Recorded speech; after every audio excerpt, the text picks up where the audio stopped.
This presentation will go through the different options that are on offer for the Leaving Certificate.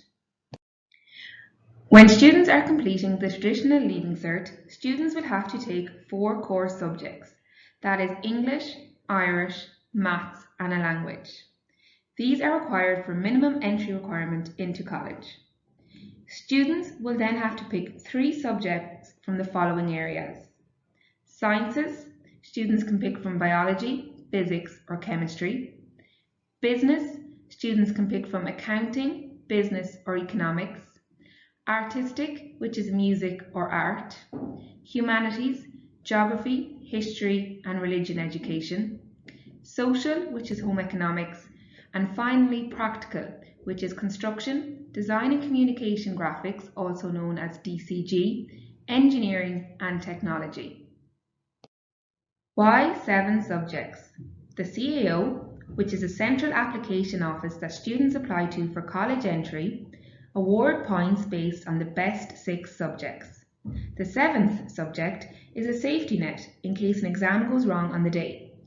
The timetable in the college is structured on all students studying 7 subjects.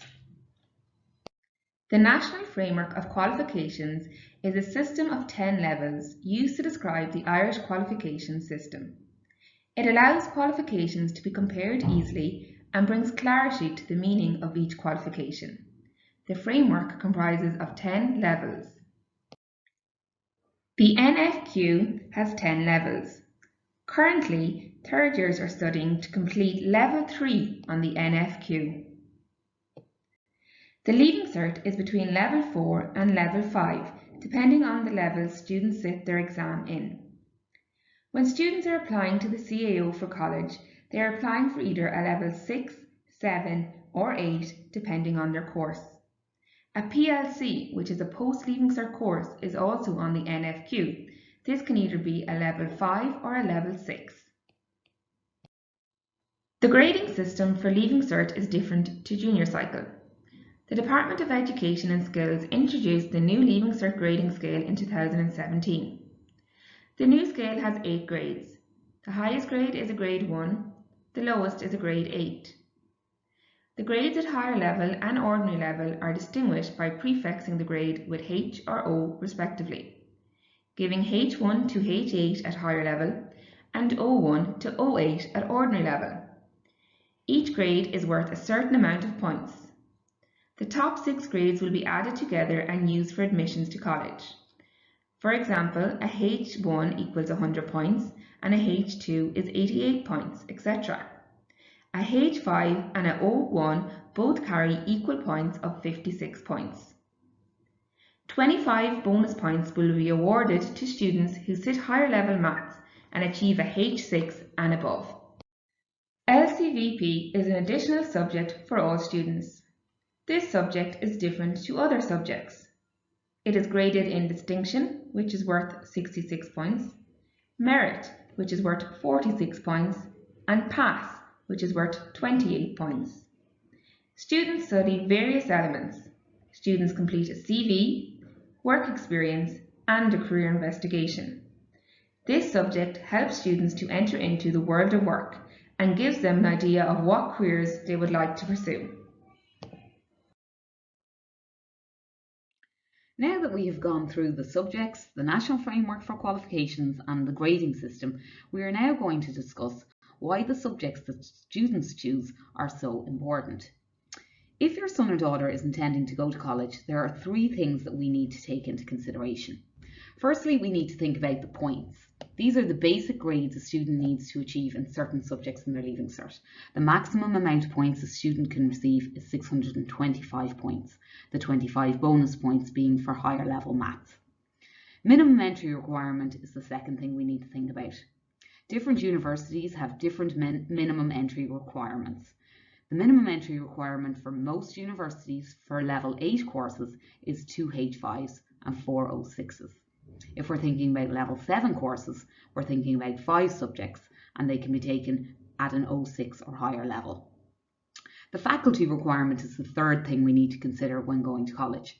For instance, pharmacy in Trinity College Dublin needs a H3 in chemistry and a H3 in either physics, biology, maths, geology, geography, applied maths or agricultural science. Primary school teaching in particular requires a H4 in Irish.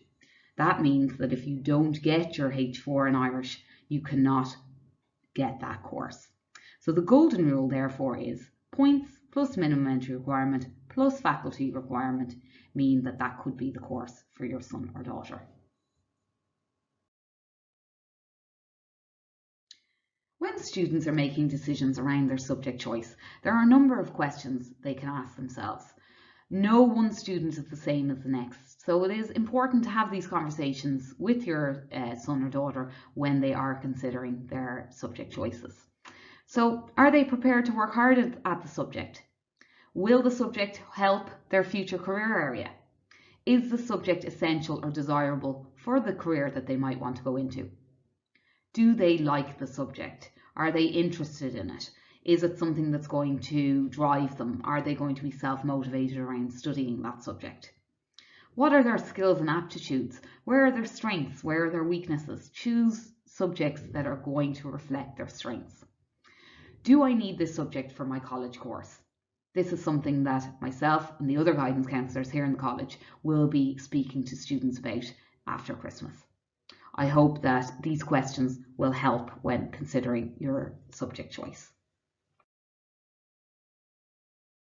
There is an age-old question about what subjects are easy. I'll pick the easy ones and that means I'll get the points. But we will always reiterate to students that what are easy subjects and what are difficult subjects, that there are none, okay? That they're leaving cert subjects, there is a massive amount of content in every one of them.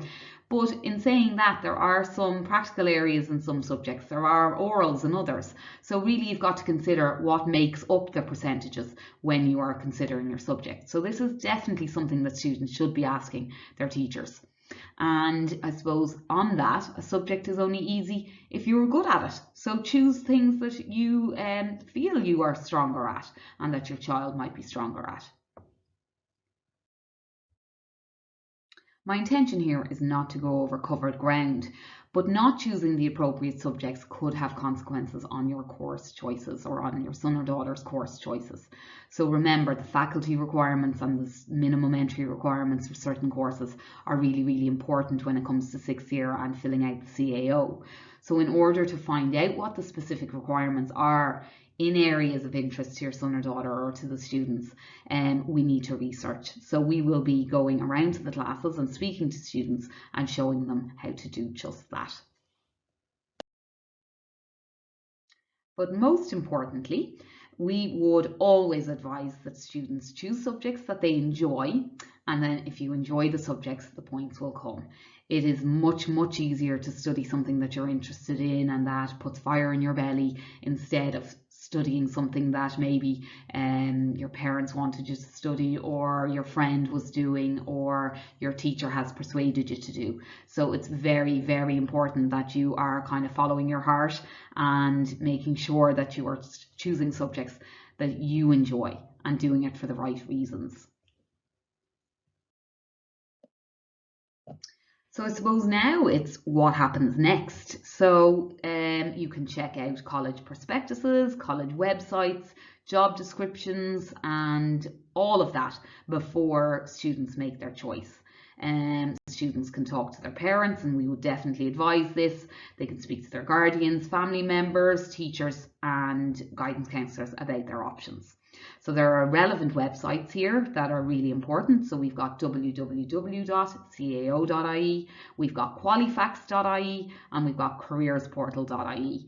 And the last two, Qualifax and Careers Portal, are very user friendly, and you can type in your area of interest and different courses come up, and then you can check out the faculty requirement and the minimum entry requirement. So if anybody has any questions, please don't hesitate to contact us, and we will be speaking to students about this over the coming weeks. And lastly, remember that education happens outside of the classroom also. So think about extracurricular activities, any sporting activities, drama, debating, any leadership initiatives that students have been involved with, as it's the holistic picture that we're trying to draw upon when we are choosing our choices. Remember that we are your allies. That help is available from year heads, from tutors, from the guidance counsellors here, from the principal, the deputy principals, from all the subject teachers, and most importantly, from each other. So the more dialogue we have around this, the more communication we have around this, the better choices that are made. Thank you for listening.